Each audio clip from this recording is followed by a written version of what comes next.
Hi అండి, నేను మీ Shilpa Vinay. Welcome to Vincy kitchen. మన పూర్వీకుల లాంటి బలం కావాలంటే ఇలాంటి పాతకాలం వంటల్ని కనీసం వారంలో ఒక్కసారైనా తినడానికి ట్రై చేయండి. రాగి సంగటి, అలాగే దీనికి కాంబినేషన్గా పల్లి చారు లేదా పల్లీల పచ్చి పులుసు అని కూడా అంటారు. ఈ రెండింటి కాంబినేషన్ అయితే చాలా చాలా బాగుంటుందండి. పిల్లలు కూడా ఇష్టంగా తినేస్తారు. మార్నింగ్ బ్రేక్ఫాస్ట్గా కానీ, మధ్యాహ్నం లంచ్గా కానీ, లేదా నైట్ డిన్నర్గా కానీ ఎప్పుడైనా తినొచ్చు. చాలా ఈజీగా కూడా చేసుకోవచ్చు. ముందుగా రాగి సంగటి కోసం అడుగు మందం కల గిన్నె తీసుకోవాలి. ఇక్కడ నేను కుక్కర్ తీసుకున్నాను. 1 కప్పు రాగి పిండికి 2 కప్పుల నీళ్లు పడతాయి. అయితే 2 కప్పుల నీళ్లు ఇందులో పోసేయకుండా ఇందులో నుంచి 1/4 కప్పు నీళ్లు పక్కన పెట్టేసుకోండి. అంటే మనం 1/3 కప్పు నీళ్లు పోసి 1/4 కప్పు నీళ్ళని పక్కన పెట్టేసుకోవాలి. ఇందులో 1/2 టీ స్పూన్ సాల్ట్ వేసి ఈ నీళ్ళని కొంచెం కాగనివ్వాలి. ఈలోపు మనం పక్కకు తీసి పెట్టుకున్న 1/4 కప్పు నీళ్ళని ఒక గిన్నెలోకి పోసుకుని, మనం 2 కప్పుల నీళ్లు తీసుకున్నాం కదా, 1 కప్పు రాగి పిండి తీసుకోవాలి. ఈ రాగి పిండిలో నుంచి 2 టేబుల్ స్పూన్ల రాగి పిండిని ఈ 1/4 కప్పు నీళ్ళల్లో వేసి కలుపుకోవాలి. ఈ పిండిని పక్కన పెట్టేసుకోండి. ఈ రాగి పిండి నీళ్ళల్లో బాగా కలిసేలాగా కలుపుకోవాలి. ఉండలేమి లేకుండా బాగా కలుపుకోవాలి.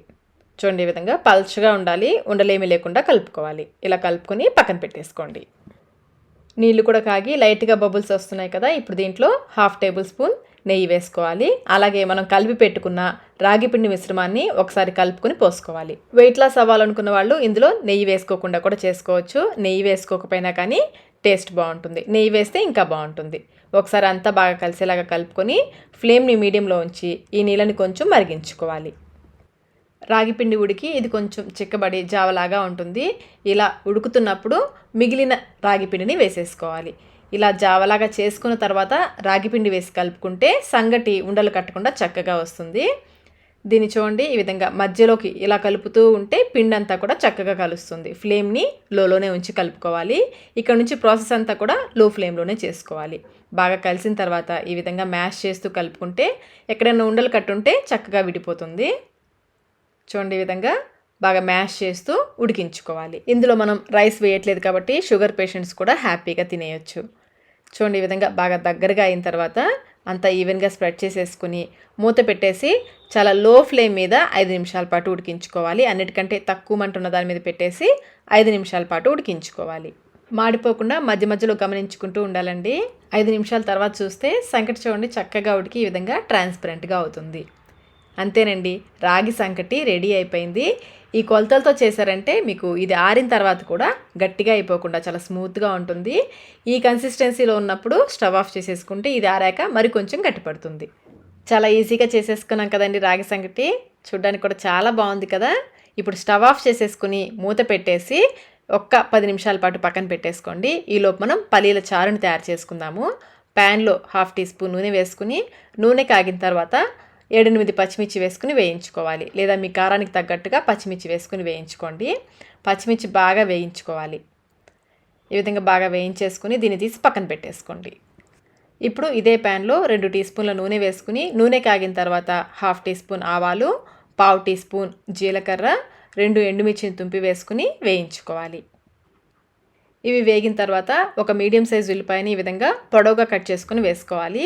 ఇందులో ఉల్లిపాయలు ఎంత ఎక్కువ వేసుకుంటే అంత రుచిగా ఉంటుందండి. అలాగే 4-5 చిన్న వెల్లుల్లిపాయలు వేసుకోవాలి. మరి పెద్దవి కాకుండా చిన్నవి 4-5 వేసుకుంటే సరిపోతుంది.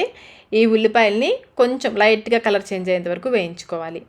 ఈ విధంగా వేయించేసుకుని స్టవ్ ఆఫ్ చేసేసి ఇందులో సన్నగా తరిగిన కొత్తిమీర వేసుకుని కలుపుకోవాలి. ఈ వేడికే కొత్తిమీర వేగిపోతుంది. ఇలా బాగా కలిపేసుకుని దీన్ని కూడా పక్కన పెట్టేసుకోండి. ఇప్పుడు మిక్సీ జార్లో 1/2 కప్పు వేయించుకున్న పల్లీలు, అలాగే వేయించుకున్న పచ్చిమిర్చి పూర్తిగా చల్లారిన తర్వాత వేసుకోవాలి. అలాగే 1/4 కప్పు తినే శనగపప్పు, పుట్నాలు అంటారు కదా, 1/4 కప్పు. అలాగే 1/4 కప్పు కొబ్బరి ముక్కలు, పచ్చి కొబ్బరి అయినా ఎండు కొబ్బరి అయినా వేసుకోవచ్చు. మీకు ఇష్టం లేకపోతే పుట్నాలు, కొబ్బరి స్కిప్ చేసేసి మొత్తం పల్లీలతోనే కూడా చేసుకోవచ్చు. 6-7 వెల్లుల్లిపాయలు కొంచెం పెద్దవి చూసి వేసుకోండి. అలాగే ఒక చిన్న నిమ్మకాయ సైజ్ అంతా చింతపండుని శుభ్రంగా కడిగి వేసుకోండి. మనం చారు చేస్తున్నాం కాబట్టి చింతపండు కొంచెం ఎక్కువే పడుతుంది.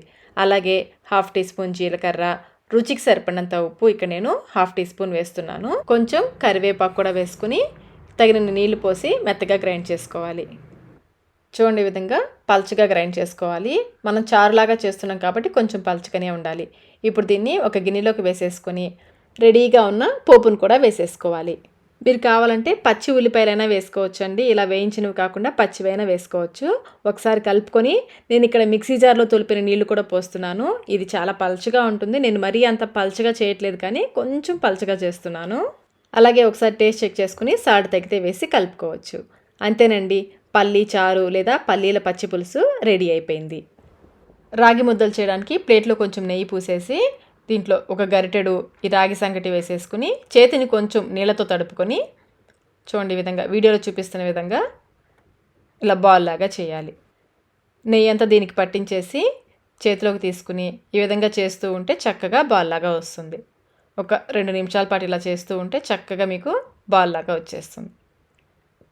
అంతేనండి, రాగి ముద్ద రెడీ అయిపోయింది. ఇలా ఎన్ని ముద్దలు కావాలంటే అన్ని ముద్దలు ప్లేట్లోకి వేసేసుకుని ఈ పల్లీల చారుని పోసేసుకుని తిన్నారంటే రుచి అద్భుతంగా ఉంటుంది. మధ్య మధ్యలో ఈ ఉల్లిపాయలు తగులుతూ చాలా అంటే చాలా రుచిగా ఉంటుందండి. మీరు కూడా ఒకసారి తప్పకుండా ట్రై చేయండి. పిల్లలు కూడా ఇలా చేసి పెట్టారంటే ఇష్టంగా తినేస్తారు. కనీసం వారానికి ఒక్కసారైనా ఇలా రాగి సంగటి చేసుకొని తినడానికి ట్రై చేయండి.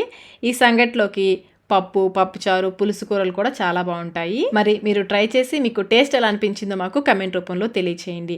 ఈ వీడియో మీకు నచ్చినట్లయితే లైక్ చేయండి. మీ ఫ్రెండ్స్కి, ఫ్యామిలీ మెంబర్స్కి షేర్ చేయండి. Thank you.